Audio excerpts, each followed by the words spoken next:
بزرگوں کا فیض بعد وصال بھی جاری رہتا ہے۔ فیض کی حقیقت کیا ہے؟ فیض کسے کہتے ہیں؟ دیکھیے بات یہ ہے کہ فیض کا معنی ہے فائدہ۔ ایک مادی فائدہ ہوتا ہے اور ایک روحانی فائدہ ہوتا ہے۔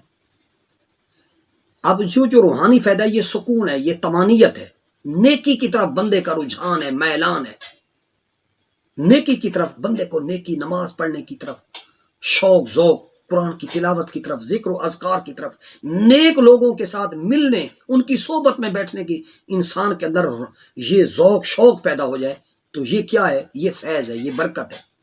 تو انسان کا اس طرف نہ جانا یہ بے برکتی ہے، بے فیضی ہے، بے اثر ہے۔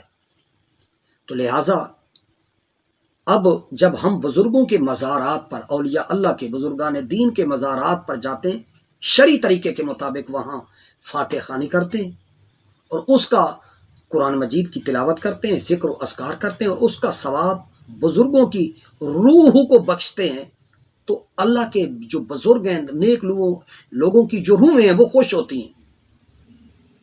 یا اللہ، جس آدمی نے، وہ روحیں جو ہیں وہ اللہ تعالیٰ کی بارگاہ میں درخواست کرتی ہیں کہ یا اللہ، جس آدمی نے ہمارے نام اعمال میں یہ ثواب لکھوایا ہے، تو بھی اس پر رحم فرما، تو بھی اس پر کرم فرما۔ کیونکہ اولیاء اللہ جو ہیں، کیونکہ وہ برگزیدہ پسندیدہ اللہ کے بندے ہیں، مقبولان بارگاہ الہی ہیں، تو اللہ تعالیٰ ان کی دعا کو قبول فرماتا ہے اور اللہ تعالیٰ ہی مشکلات حل فرماتا ہے۔ تو لہٰذا اب بزرگوں کے مزار پر شرعی طریقے پر حاضری دے کر جو آدمی قرآن کی تلاوت کرتا ہے اور ان کی ارواح کو ایصال ثواب کرتا ہے، تو اب وہاں کس طرح کا فائدہ حاصل ہوتا ہے؟ دو طرح۔ ایک تو یوں فائدہ حاصل ہوتا ہے، بھائی آپ نے ایصال ثواب کیا تو ایصال ثواب کرنے کے نتیجے میں اللہ کے اس ولی کی روح نے اللہ تعالیٰ کی بارگاہ میں دعا کی کہ یا اللہ، اس نے میرے حق میں ثواب بخشا ہے، تو جو ہے اس پر رحم فرما۔ دوسرا طریقہ کیا ہوا فیض کا؟ دوسرا یہ ہے کہ ان بزرگوں کے پاس وہ جو ارواح ہیں جن مزارات پر آپ گئے ہیں، وہ کیونکہ علماء ربانی تھے، علماء حقانی تھے، مشائخ ربانی تھے، تو ان بزرگوں کے پاس جو علم و عرفان اور یقین کامل تھا، اس کا زور ان کی روح میں موجود ہوتا ہے۔ ان کی جو روح ہے اعلیٰ علیین میں، اللہ کے ولی کی جو روح ہے، اور اس روح کا اعلیٰ علیین کا اس قبر کے ساتھ بھی ایک تعلق ہے۔ تو لہٰذا ان کی روح کے اندر وہ جو علم و عرفان، اللہ کی یاد جو انہوں نے کی تھی، اس کا ذوق اور شوق، اس کا فیض جو ہے وہ ان کی روح میں موجود ہے۔ اس علم و عرفان کامل کے زور پر ان کی روح لطیف ہوتی ہے اور اس کا زہد اور تقوی علم و عرفان کے باعث وہ جو اس کی لطافت ہوتی ہے، روحانی اس کی جو پرواز ہوتی ہے، اس کے باعث وہ اللہ والا ہوتا ہے۔ یعنی یاد الہی سے اللہ والا ہوا نا، ذکر و اذکار سے اللہ والا ہوا۔